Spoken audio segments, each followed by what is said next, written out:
وزیراعظم محمد شہباز شریف پاکستان، ترکیہ، آذربائیجان سہ-فریقی اجلاس سے خطاب کر رہے تھے۔ انہوں نے کہا کہ یہ اجلاس خوش آئند ہے۔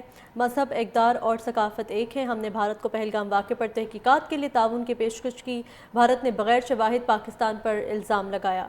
ان کی جانب سے کہا گیا کہ پاکستان کے پاس ترکیہ اور آذربائیجان جیسے سچے دوست ہیں۔ امید ہے سہ-فریقی اتحاد مستقبل میں مزید مضبوط ہوگا۔ بھارت نے بغیر شواہد پاکستان پر الزام لگایا۔ پہلگام واقعے کی آڑ میں بھارت نے جارحیت کا راستہ اختیار کیا۔ تمام تر مسائل کو مذاکرات سے حل کرنے کی ضرورت ہے۔ ہم نے بھارت کو پہلگام واقعے پر تحقیقات کے لیے تعاون کی پیشکش کی، جسے بھارت نے مسترد کر دیا۔ انہوں نے کہا کہ بھارت نے عالمی سطح پر تحقیقات کی پیشکش کو مسترد کیا، جبکہ پاکستان نے سچے دل سے اس کی پیشکش کی تھی۔ بھارت نے بغیر شواہد پاکستان پر الزامات عائد کیے۔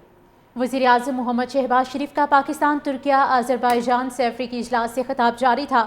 انہوں نے کہا کہ سہ-فریقی اجلاس کی ہم سب کے لیے بہت زیادہ اہمیت ہے۔ سہ-فریقی اجلاس ہمارے لیے ایک نئی راہیں کھولے گا۔ آذربائیجان اور ترکیہ اس حوالے سے پیش ہیں۔ پاکستان کے عوام برادر ممالک ترکیہ اور آذربائیجان کی حمایت کو انتہائی قدر کی نگاہ سے دیکھتے ہیں۔ مزید کہا کہ ہم نے بھارت کو پہلگام واقعے پر تحقیقات کے لیے تعاون کی پیشکش کی۔ بھارت نے بغیر شواہد پاکستان پر الزام لگایا تھا۔ پہلگام واقعے کی آڑ میں بھارت نے جارحیت کا راستہ اختیار کیا۔ ہم تینوں ممالک اعلیٰ اقدار، امن اور انصاف کے لیے ایک دوسرے کے ساتھ کھڑے ہیں۔ مزید کہا کہ سہ-فریقی اجلاس بہت اہمیت کا حامل ہے۔ ان کی جانب سے کہا گیا کہ پاکستان کے پاس ترکیہ اور آذربائیجان جیسے سچے دوست ہیں۔ امید ہے سہ-فریقی اتحاد مستقبل میں مزید مضبوط ہوگا۔ بھارت نے بغیر شواہد پاکستان پر الزام لگایا۔ پہلگام واقعے کی آڑ میں بھارت نے جارحیت کا راستہ اختیار کیا۔ تمام تر مسائل کو مذاکرات سے حل کرنے کی ضرورت ہے۔ ہم نے بھارت کو پہلگام واقعے پر تحقیقات کے لیے تعاون کی پیشکش کی، جسے بھارت نے مسترد کر دیا۔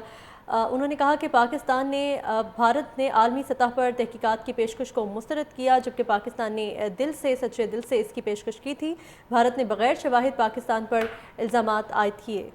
وزیراعظم محمد شہباز شریف کا پاکستان، ترکیہ، آذربائیجان سہ-فریقی اجلاس سے خطاب جاری تھا۔ انہوں نے کہا کہ سہ-فریقی اجلاس کی ہم سب کے لیے بہت زیادہ اہمیت ہے۔ سہ-فریقی اجلاس ہمارے لیے ایک نئی راہیں کھولے گا۔ آذربائیجان اور ترکیہ اس حوالے سے پیش ہیں۔ پاکستان کے عوام برادر ممالک ترکیہ اور آذربائیجان کی حمایت کو انتہائی قدر کی نگاہ سے دیکھتے ہیں۔ مزید کہا کہ ہم نے بھارت کو پہلگام واقعے پر تحقیقات کے لیے تعاون کی پیشکش کی۔ بھارت نے بغیر شواہد پاکستان پر الزام لگایا تھا۔ پہلگام واقعے کی آڑ میں بھارت نے جارحیت کا راستہ اختیار کیا۔ ہم تینوں ممالک اعلیٰ اقدار، امن اور انصاف کے لیے ایک دوسرے کے ساتھ کھڑے ہیں۔ مزید کہا کہ سہ-فریقی اجلاس بہت اہمیت کا حامل ہے۔